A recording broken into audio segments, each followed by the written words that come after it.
You know, a big part of letting the ego slide is accepting that it's okay to ask for help.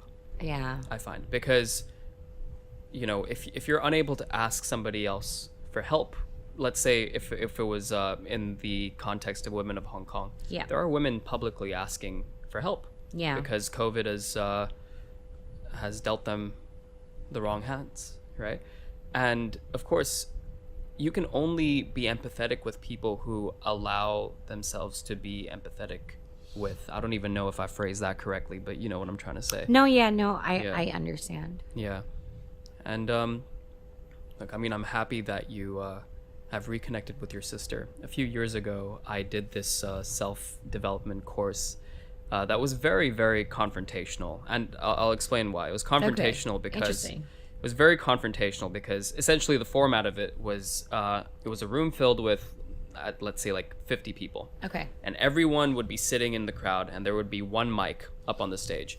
So you would be prompted, okay, somebody come up and tell us why you have a bad relationship, let's say with your sibling, right?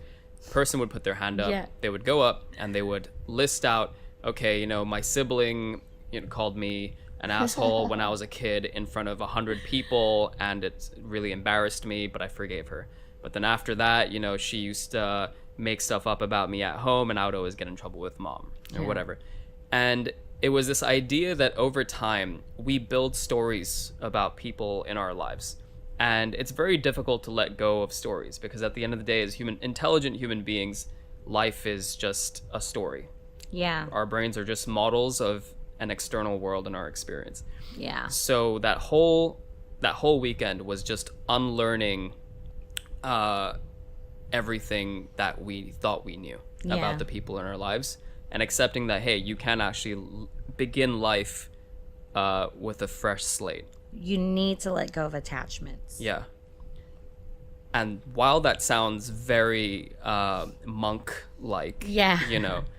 I think even in practice, like even though we're talking about it here on the podcast, right? Yeah. It might inspire a few people who are listening. But Yeah. actually putting this stuff into practice in life is a very mindful process that is difficult. And you said it earlier, it's a consistent endeavor, day in, day out. Yeah, I think what you said is perfect. It's true. And you can call it monk-like, or some people.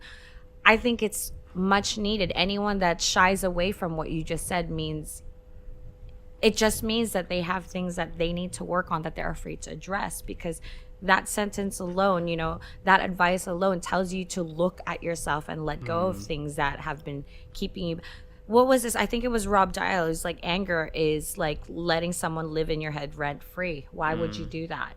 And not just anybody, a beggar, someone that's making your house all upside down. Why would you let this person stay rent free? So holding on to anger is holding on to attachment. And when you hold on to attachment, I mean, the psychology behind being attached is that it's a comfortable feeling. Yeah. And we, again, don't like being uncomfortable. Yeah. So we hold on to that. We hold on to this relationship because it's comfortable. Even though it's toxic, it's still comfortable. Don't want to know the unknown. And holding on to anger is it's a way of saying, like, oh, whatever hurt you, we're gonna make sure it's not gonna happen again, because your mind says, I'm gonna make sure to remember every single time that you got hurt, and then I'm gonna remember how you got hurt, so that the next time we detect something similar, we're gonna shy away from it. And that's all attachment. Yeah. I could go on about that.